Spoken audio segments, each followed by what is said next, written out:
Welcome back to Full Plate. We are here with Lori Nelson Spielman. Her novel, The Life List, is an international bestseller, right? Correct. Congratulations about that. Thank you so much, first Rebecca. of all. Thank you. It's so hard to, first of all, write a book, but then to have anyone read it. Exactly, yes. So you came at this, you had a different career before you were a novelist. I did. Explain that a little bit, because I think a lot of the people that watch this show are my age. I'm a 45-year-old non-menopausal woman. The sweating has nothing to do with anything. Anyways, it's a lot of women watch the show that are my age, and we're always looking for inspiration. So you did have a whole nother career. I did. When I went off to college back in the late 70s, my mom said, teacher or a nurse, which one would be Those are your options. Those were my options from her point of view. And so I became a speech pathologist. I got very wild and then did that, switched to guidance counseling, and then I was a homebound teacher, like the protagonist in the story. But I always loved writing. Okay, so you kind of did that as your hobby, or the thing that you, when you had a moment, you were writing. Yes. Okay. Yes. So finally, you get this book. It's published by Random House, which is, like I said, that's no small deal. It's a big deal. And talk about the book then. What is it? I love the one good question is, what's the life list versus the bucket list?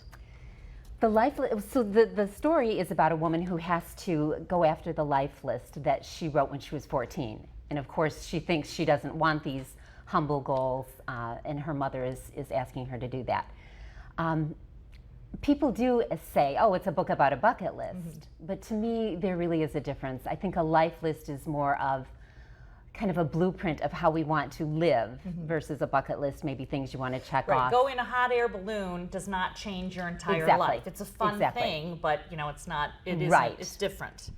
So I love the idea of this. To get an inheritance, to get her inheritance, she has to go back to that list that she wrote when she was 14. Yes. So you were inspired by your own life list back when you were 14 or so, right? So let's see that little box right there. This was a box I got for high school graduation, and over the years I just tossed things into it. Pot back in the 70s, I'm just saying. No. So I was cleaning out a closet and came across it, and I saw that I had put my grandmother's rosary and my first bank book. And then I had stuck this in there at one point, and I opened it up, and it was the life list that I had written when I was 14 in pencil. And this beautiful cursive. That is so gorgeous. So that's what kind of started the idea for the story. You saw this, and it was March 1975. Well, I later wrote in 75 because at the time I didn't know, but based on the goals, I was somewhere between 12 and 14. Look at this. Have a job, be friendly, be queen, huh? Oh. Queen, not Queen of England. Queen of my, I guess I wanted to be homecoming queen. My own domain, yes. So, but these are all just different ideas. The life lists in the book, though, some of them are similar to here. So this main character has a lot of different goals on the list, and she checks them off. What's the one that is like the most life-changing of the things when you look back, 14-year-old me versus today me? For the the character? The characters, I think the most life-changing in hers was she wanted to have a relationship with her father, and he had already died.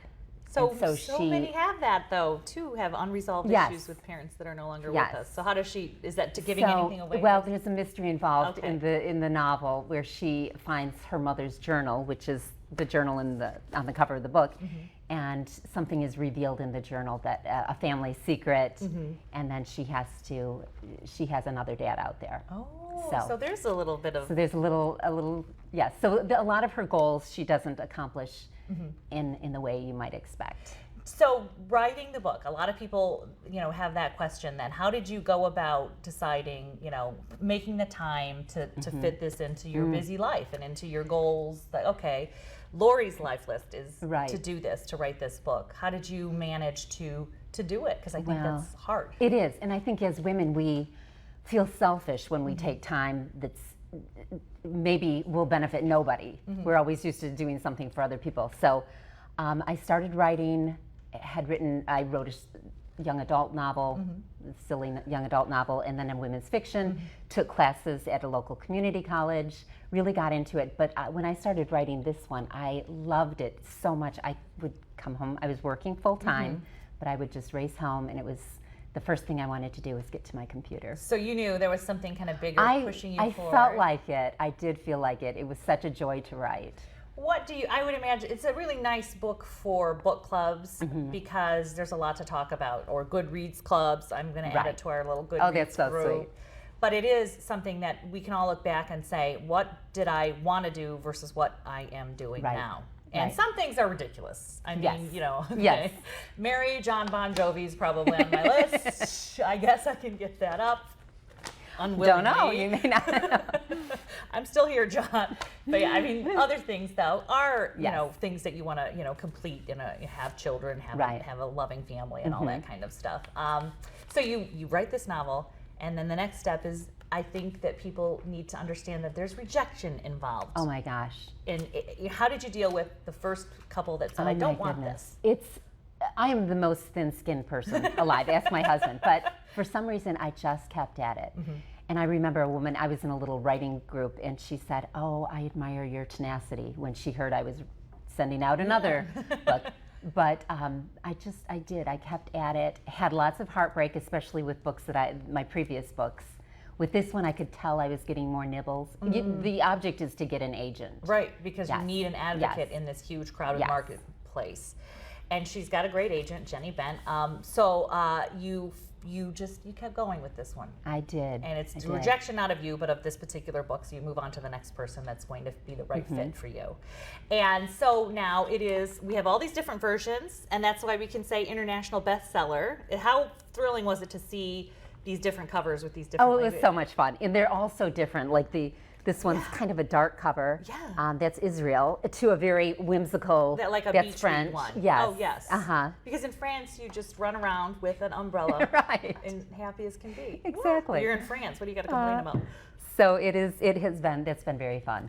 And then the next exciting adventure is going to be, you do have a chance that Hollywood is considering making this into a movie, right? They are. The film option has been purchased by Fox 2000, and I actually got a copy of the screenplay, which was very fun. How was that? That's weird, right? It was weird. It was very weird, and it has some changes. The ending is completely different, and so. But that's a part of the deal, right? You just absolutely. Just it's my book, their movie. Gotcha. Yes. Okay, and so because you've got this book, I want to say you got another book coming out, but that'll be in a year, maybe. It's still working it. Okay. Yes. So I'll make you come back when that book comes out. Thank you. I would love to. And if you want to, there's a lot of different ways. This is available on Amazon, Barnes & Noble, all those kind of places. But also we have been putting up your website too. It's LoriNelsonSpielman.com. And you've got all kinds of links there, and you can follow her on Goodreads. And I really recommend it because it is an inspiring book and an inspiring personal story too. Oh, thank you so much, For Rebecca. all of us have some lifeless things to check off. So LoriNelsonSpielman.com. And we'll link to it on our website, which is fullplate.tv. Okay, when we come back, we are going to actually cook, get this, a raw vegan cheesecake. Sounds delicious. Okay, thanks so much. Thank Stay you. with us.